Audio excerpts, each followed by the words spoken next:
Olá, começa agora o programa Mercado Futuro, aqui do estúdio da Bolsa de Valores, Mercadorias e Futuros, BMF Bovespa, Nova Bolsa. Hoje é dia 11 de março de 2011, sexta-feira depois do Carnaval, e o programa Mercado Futuro, como você sabe, é ao vivo. E eu sempre brinco, hoje eu tenho a alegria de receber uma grande amiga aqui, que é a Malu. Eu sempre brinco que, apesar de eu estar aqui há um bocado de tempo, para mim todo dia é um recomeço. Não me sinto dono de verdade nenhuma, todo dia eu erro, todo dia eu começo, e hoje não vai ser diferente, né? Bom, o programa de hoje é um programa especialíssimo. Você sabe que você pode assistir o canal do Boi via internet, falar comigo por telefone, por e-mail ou no meu site. Aliás, botei 2 artigos muito interessantes no site ontem. Um falando sobre a logística brasileira e o outro falando das possíveis complicações com a crise na norte da África e no Oriente Médio e o agronegócio brasileiro. Então, os dois lá, você pode entrar lá e ver. Eu também estou no Twitter e também no Facebook, onde você pode me seguir. Bom, meu entrevistado de hoje não requer nenhuma apresentação.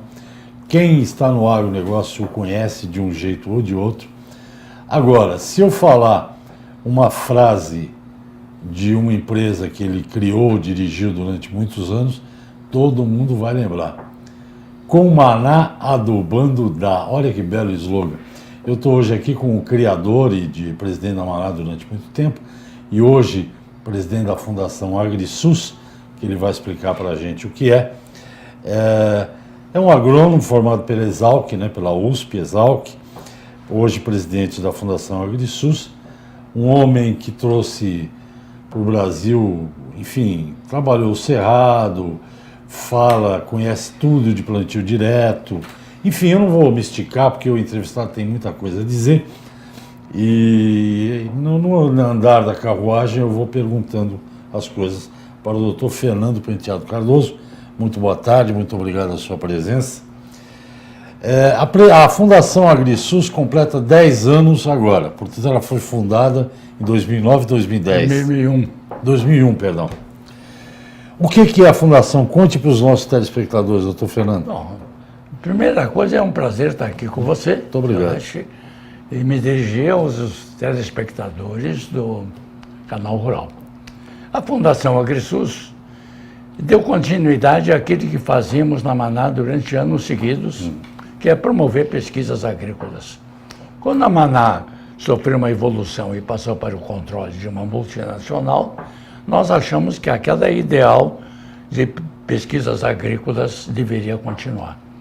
Então a família se reuniu e constituiu um fundo inicial para financiar as continuidades das pesquisas do ensino, principalmente, e da divulgação dos principais assuntos relacionados sempre à sustentabilidade da agricultura naquilo que diz respeito ao solo. Quer dizer, nós não queremos abraçar o mundo, ficamos centralizados na parte da fertilidade, na conservação e no melhoramento do solo.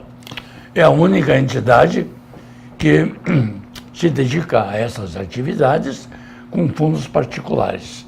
Nós temos exclusivamente fundos particulares, uma instituição que não visa lucro, ela não visa lucro e pretende servir a boa e pujante lavoura nacional. A agricultura brasileira, eu vou fazer uma pergunta que não tem nada a ver com o que o senhor disse agora. O nome Maná porque Maná quer dizer fartura, não quer? Bom, Maná foi sugerido para nós como uma palavra da Bíblia. O povo estava com fome e Deus mandou um orvalho que o povo se alimentou e chamavam esse orvalho de Maná, que é uma palavra da Bíblia. Tem a ver com fartura. Sim. A minha pergunta é muito objetiva. A agricultura brasileira é sustentável hoje? Eu posso fazer essa afirmação?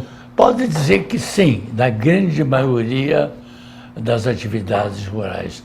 Hoje você nota da parte dos lavradores uma preocupação muito grande que o sistema dele tenha continuidade, tenha perpetuidade, não seja somente um sistema sujeito à erosão, sujeita à perda de fertilidade e sujeita a uma decadência próxima. E na cabeça de todo lavrador brasileiro está marcado, eu tenho que continuar, a minha terra é uma coisa importante, ela deve ser preservada para gerações futuras, seja da minha família, sejam de terceiros, a terra é emprestada deles, a terra é emprestada das gerações que vão nos suceder. Então nós temos que entregar a essas gerações a terra em boas condições. Eu estou convencido que a grande maioria dos lavradores brasileiros pensa nisso. Outro assunto, a terra brasileira, por exemplo, a gente tem muito cerrado, como a Venezuela tem cerrado e outros países têm cerrado. O cerrado é um pouco pobre, né? Uma terra um pouco pobre, tanto que tem que adubar. Mas hoje, a fundação, ela participa do Rally da Safra do André Pessoa, que a gente estava conversando antes, sim, né?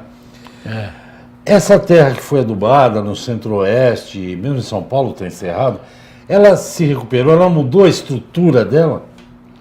Mudou para melhor. O cerrado era uma terra inútil e muito mal aproveitada, às vezes quando era cerrado aberto, com pasto natural, com uma pecuária muito precária, por causa da pobreza do solo.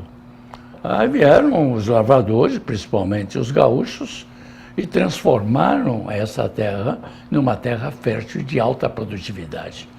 Isso se fez na ordem de 20 milhões de hectares de terra improdutiva que se tornou altamente produtiva. Foi considerada pelo Dr. Burlock, a quem eu tive a honra de levá-lo ao longo do Cerrado, o maior acontecimento agrícola do século XX. O Cerrado. A transformação do Cerrado em terra boa, não o Cerrado em si. Sim, sim. A evolução que os lavradores fizeram aqui. Por que a terra do Cerrado é pobre? No que? Em que pela sua natureza geológica.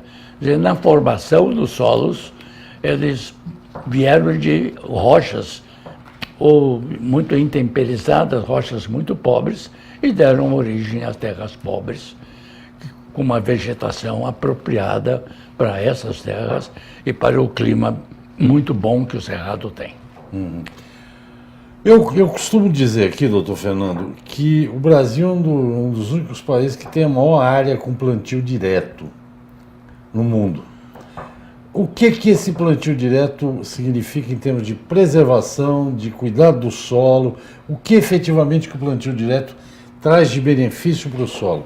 Bom, é uma coisa fantástica.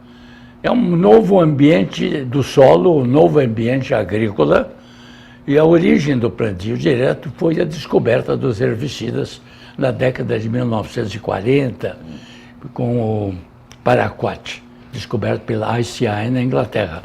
Depois evoluiu e temos toda a sorte de herbicidas.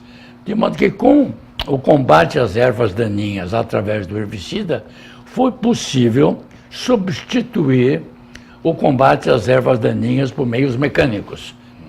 E esse combate por meios mecânicos exigia que o solo fosse preparado antes, para ser fácil de, através de cultivadores, você eliminar as ervas daninhas, o que é chamado de mato. E com o herbicida foi possível evitar o preparo do solo. E daí, como uma evolução seguinte, veio a possibilidade de manter o solo recoberto de resíduos. De modo que o plantio direto é um sistema agrícola que mantém o solo imperturbado, recoberto de resíduos. Esse que é o plantio direto. E é uma verdadeira revolução.